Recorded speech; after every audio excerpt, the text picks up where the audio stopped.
Start. आज संत शिरोमणि श्री गुरु रविदास महासभा हिसार की एक आपात बैठक बुलाई गई थी और आज की मीटिंग का मुख्य उद्देश्य ये था कि हरियाणा सरकार जो है नगर निकायों के चुनाव करवाने जा रही है। इन चुनावों में खास करके नगर निगमों में जितने भी अनुसूचित जाति के लिए जो वार्ड बनाए गए हैं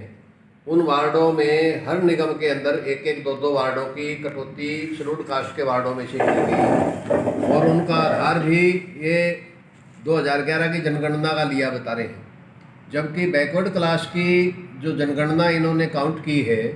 वो वर्तमान जो परिवार पहचान पत्र है उसके आंकड़ों के तहत उनके वार्ड जो है आरक्षित किए गए हैं, परंतु अनुसूचित जाति के लिए जो वार्ड आरक्षित किए गए हैं वो 2011 की जनगणना के आधार पर किए गए हैं, जो कि टोटली गलत है। चुनाव एक हो रहा है, इसमें दोहरे मापदंड हरियाणा सरकार जानबूझकर ये कर रही है कि किसी तरह से शेड्यूल्ड कास्ट का आरक्षण को धीरे धीरे करके ख़त्म किया जा सके। आज की मीटिंग में इस विषय पर गंभीरता से विचार विमर्श किया गया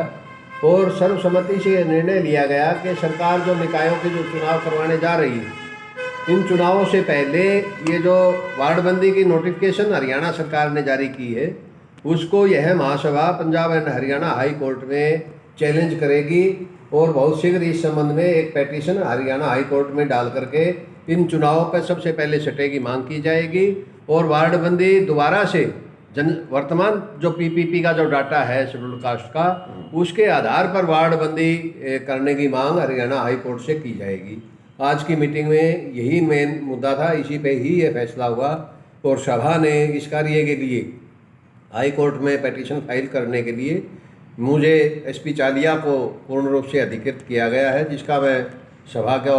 हार्दिक धन्यवाद देता हूं कि उन्होंने मुझ पर विश्वास किया और इस केस में आगे कार्रवाई करने के लिए मुझे अधिकृत किया। ना